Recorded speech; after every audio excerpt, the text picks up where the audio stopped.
Alright, so I know I had stated in a previous video that we were going to show our charging setup here. I don't currently have a garage with a wall outlet that can charge the car that's any quicker than 5 miles per hour.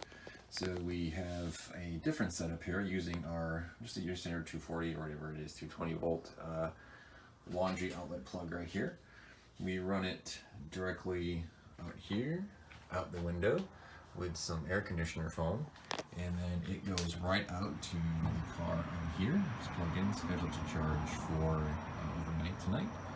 And this is what we had done, since we don't have the capability really to install a high capacity charger outside. So this is what we are essentially have to do to make this work. You can call it doing it ugly if you want, but this is something that we just came up with as a really simple fix to our problem. We're lucky enough to have the laundry plug out over here that the cable actually reaches. The cable from Tesla actually is pretty long, so it goes pretty far ways. So we did here, we just had the window here, a couple of laundry clips laundry pins to hold this in place. And speaking in Hawaii, you don't really have to worry about cold or rain, simple carport outside that's over here. So the only thing this air conditioner foam is here for is just to keep bugs and things like that from crawling in the window, that kind of thing.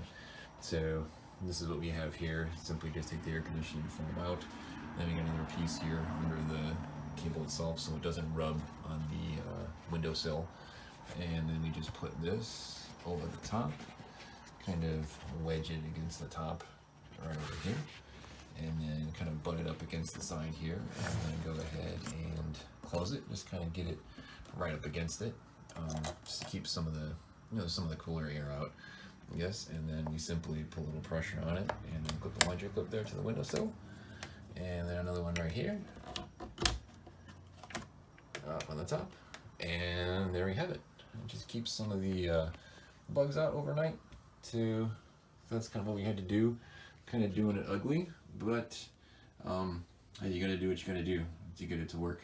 So that plug right there gives us about 22 miles charge per hour, whereas the standard wall outlet out we have outside only gives us about 5 miles per hour. So this is what we are doing to get this car to charge. You know, one day when we move out and get a nice garage, that kind of thing, we'll have a nicer setup. But as it is right now through a rental property, this is what we got to do. So I hope you enjoyed it. Any questions, feel free to let me know in the comments.